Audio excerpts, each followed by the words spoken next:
The task team appointed in September of 2014 probed 75 cases. 30 of those were involved in jobs for cash activities, and monies paid for teacher posts range between 1 and 50,000 rand. Motshekga says she will soon approach MECs regarding the proposal to freeze vacant posts until a new system of employment has been established. The report was also very critical of unions' heavy involvement in teacher appointments. The Eastern Cape, KwaZulu-Natal and the Northwest have been identified as the hotspots. There is corruption and undue influence in the appointment of teachers and school principals, that there are weaknesses in the system in general which create this environment, that the authority of the state and powers of certain stakeholders, teacher unions in particular, in the appointment in the appointment process will need to be reviewed, but not only them, because the report does indicate that there's a chain of collusion from teacher unions, governing bodies, district officials. Sipho Stuurman was at the minister's briefing and he's in our Pretoria studios to tell us what transpired there. Sipho, a very good afternoon to you. Now tell us everything. Apparently very damning and worrying practices were uncovered in the allocation of teacher and principal posts. Do give us the latest. Well, yes, indeed. It's a very damning report, but we must say that it's a draft report and the final report will be released next year in February. But what we're getting from this draft report is a very bleak picture in terms of government systems that are in place when in appointing teachers. The report suggests that over 50% of all government, of all teacher and principal appointments are in the hands of unions. Government has no control over them. It found that in the 75 cases that they were probed, that 30 of them were proved to be involved in corrupt activities that include nepotism, where sometimes money is being paid for posts, money ranging from 1,000 rands to 50,000 rands. So those are some of the cases that came through. Look, Sipho, were there findings across the nation or specific provinces that were fingered?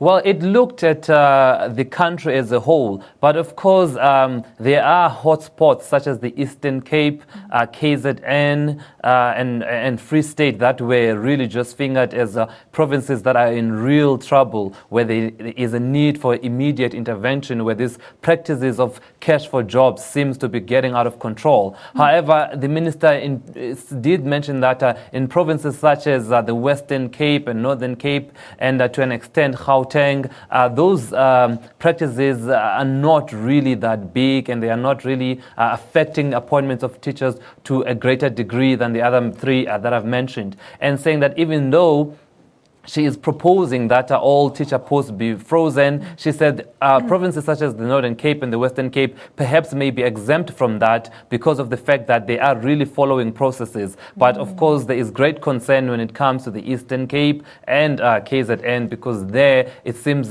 she says that unions have complete control over who gets what post there, and that is a concern for them because government does not seem to have a say and they want that to change. That's very interesting, Sipho, but how did the minister explain how such a practice could have gone on so long without any detection?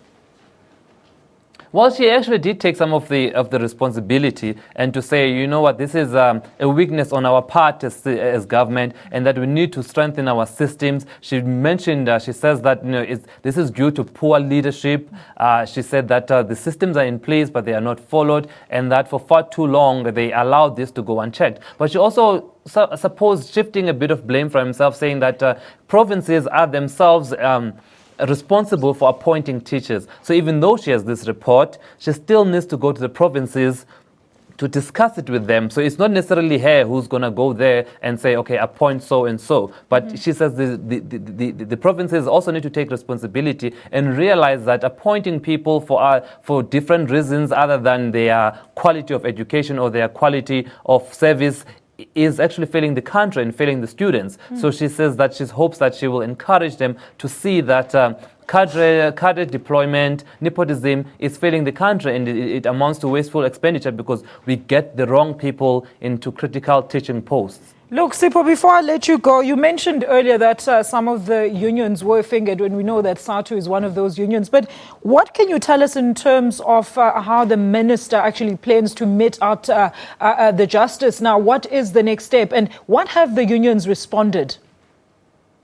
All right, for the minister's part is that now obviously this is a preliminary report, so she's waiting for the final report. But obviously from this draft report, we're already getting indications. We've seen the magnitude of the problem. And what's going to happen is that they've mentioned that they've probed 75 cases and 30 have been found to be involved in wrongdoing. And those 30 that have been found to be involved in wrongdoing are going to be referred to the police. So police are going to, and the Hawks are going to come on board into this and actually investigate and criminally charge those are found to have been involved in those activities. So that's the next step. But also, she said early next year, she will be going across the country to meet with the MSCs of education to just bring them up to speed with this report and to find a way forward and to see if they will buy into her idea of freezing these posts. That's what's next on her agenda. When it comes to the unions, we did phone SATU, and which the minister mentioned that they are the ones that were heavily fingered in this report.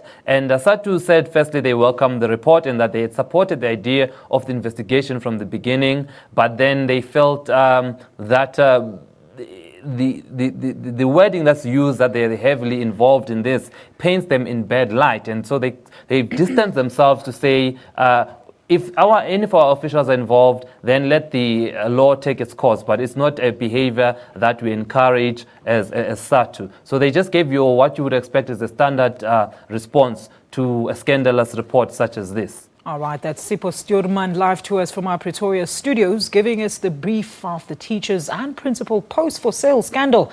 The Education Minister released her preliminary findings today.